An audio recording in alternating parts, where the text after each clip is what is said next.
Hello everyone and welcome back to my channel, and it's time for another spooky video. And before getting to the video, I want to apologize for my schedule being shitty this month. The reason why my schedule has been kind of all over the place this month is because these videos take a lot more research and time than I thought it would, so I'm sorry if videos have been going up on Wednesdays or Thursdays instead of Sundays, because these videos just take a lot of time and a lot of research to do, so I'm sorry for that. But enough of me rambling, let's get on to the video. For today's spooky video, we're going to be talking about the Barbie and Ken Killers. The reason why they are referred as the Barbie and Ken Killers is because they apparently resemble Barbie and Ken, which I can kind of see. So our Ken killer is a man named Paul Bernardo, who was born August 27th in 1964 in Ontario, Canada. And here's the funny thing, Paul Bernardo looks almost exactly like Jake Paul. Like, I don't know if you guys have seen the side-by-side pictures, but like they look a lot alike. It's kind of scary. But yeah, I think that's just a very funny, interesting thing to note. And our Barbie killer is a woman named Karla Homolka. She was born May 4th in 1970. She was also born in Ontario, Canada. Karla Homolka and Paul Bernardo had very different childhoods growing up. Paul Bernardo grew up in a very rough childhood. He had a verbally abusive mother and his father abandoned him. And when he got older, he realized his stepfather was not his actual father. As time went on, his mother abandoned him, but he was left with his stepfather, who was a peeping Tom, and the town all knew about it. Karla Homolka grew up in a very loving childhood, and she was working as a veterinary assistant. So as you can tell, two very different family backgrounds, but both of them would do horrible things. So Karla Homolka and Paul Bernardo met in 1987 in a restaurant, and they hit it off right away. Karla was 17 while Paul was 23, and they fell in love almost immediately. Another interesting thing is that Karla loved the way Paul treated women. Paul was a serial rapist at the time they met. He had raped up to 19 women, and he was very awful towards women and treated them very poorly, and Karla actually liked how he treated women. Now, nobody knew about how twisted they were as a couple. In fact, Karla's family, they loved him. They loved him and they welcomed him into the family, and he spent a lot of time with Karla's family.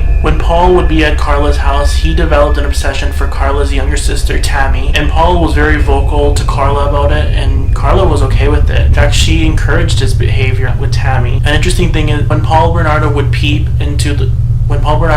on Tammy getting dressed, Karla would be there to open the window. Yeah, that's pretty fucked up. Now, if you think that's messed up, listen to this. Karla Homolka was upset that she couldn't give Paul her virginity, so they hatched a plan. And the plan was they were going to give Tammy's virginity to Paul. The plan was they were going to drug Tammy, and after they would drug Tammy, Paul would rape her and get Tammy's virginity. So the plan went into motion on Christmas Eve of 1990. They drugged her by giving her alcohol mixed with Valium. After giving to her, it made her unconscious, and then after she was unconscious, they took her to the basement and they both raped her. And the creepy part is they recorded the whole thing. After raping Tammy, she proceeded to choke on her vomit. Karla and Paul called the hospital when she started choking on her vomit, but eventually it was too late and Tammy passed away. Her cause of death was choking on her own vomit. When the police launched an investigation, they concluded that she was just a crazy, party child who was just, experimenting and mixing with alcohol. So the investigation was closed and they got away with it. The couple's next victim was a 14-year-old girl named Leslie Mahaffey. On June 15th of 1991, while taking a detour through Burlington, Canada to steal license plates, Paul Bernardo found Leslie Mahaffey. And after he found her, he abducted her and took her back to his house. At his house, him and Karla raped her for hours and hours on end and recorded the whole thing. But eventually they killed Leslie, and after they killed Leslie, they decided to dismember her body and to put her body into cement blocks and then dump them into the lake. If that's not gory, I don't know what is. Her remains were then later on found June 29th of 1991. The couple's next victim was a 15-year-old girl named Kirsten French. They found her during after-school hours on April 16th of 1992. Karla and Paul were driving through St. Catherine, and there they found Kristen. When they found Kristen, Karla got out of the car with a map, proceeding to ask her about directions on where to go, and how while Kristen was looking at a map, Paul Bernardo sneaked up behind her and attacked her, forcing her into the front seat of the car. While in the car, Karla controlled Kristen by pulling on her hair. After abducting Kristen, they took her back to their house and they forced her to watch a tape of the last victim getting raped and killed. After showing her the tapes, they did the same things to her. They raped and they killed her. After 3 days of torturing her, the couple finally killed her by using an electrical wire and putting it around her neck. After killing her, the couple then cut off all her hair and then they dumped her body into a ditch. Now, this murder would lead to their capture. In 1993, Paul Bernardo was arrested and eventually convicted of murder and rape. He was sentenced to life in prison. Just recently, this month of 2018, Paul Bernardo was denied parole, which rightfully so.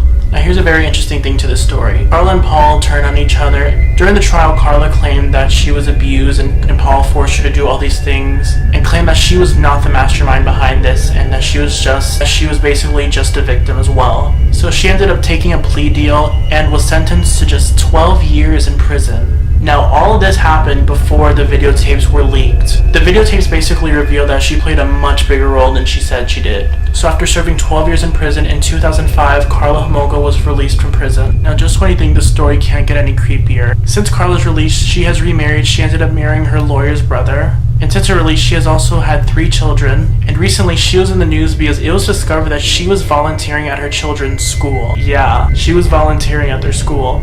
Canada's notorious schoolgirl killer is an occasional volunteer at a Montreal school. City News has learned Karla Homolka has been in the classroom and on a field trip. Dominic Fazioli tells us why the school didn't do a background check. Karla Homolka is one of Canada's most notorious criminals. Along with her then-husband Paul Bernardo, she played a role in the sex killings of 2 schoolgirls and her 15-year-old sister. Can I talk to you for a second? No, you can't. Since September, Homolka has been a regular fixture at Greaves Adventist Academy. We don't want her there.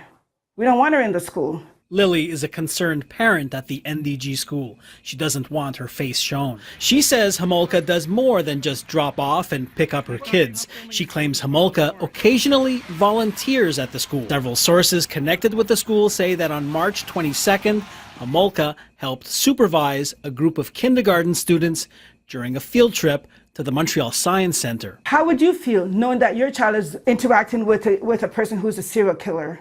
It's not right. Those same sources say Homolka has even been inside the school from time to time.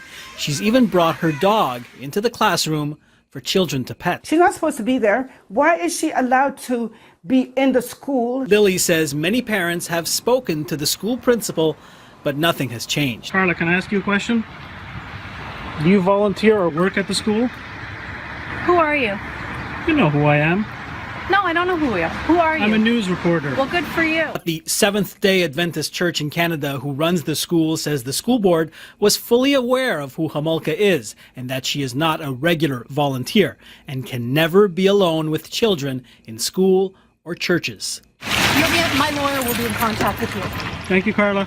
Parents of the school were outraged, they were angry, they wanted her fired. In fact, there were a lot of petitions to get Karla Homolka put on the sex offender registry. But eventually, Karla was fired from volunteering at the school. Now, since Karla's release, there's been kind of a little bit of a debate. Some people are thinking Karla should be left alone because of her children, while some people want her to be followed around and put on the sex offender registry. So here's my question. Do you think Karla Homolka should be left alone and should just be able to move on with her life? Or do you think she should be followed around forever? In my theory, I think she got way too light of a sentence. She should have gone a much harsher sentence. But considering she has children, I do think she should be left alone for now. I feel like once the children are all grown up and old enough, then Karla should be followed around and be forced to answer to what she did. But as of right now, Karla is just living a quiet life in Quebec, Canada with her children and her husband. But yeah, you guys, that's it for today's spooky video. And be sure to give this video a big thumbs up and be sure to hit that big subscribe button for more content. But yeah, you guys, thank you guys so much for watching, and I'll see you next week back with another spooky video. Bye. Sweet serial killer.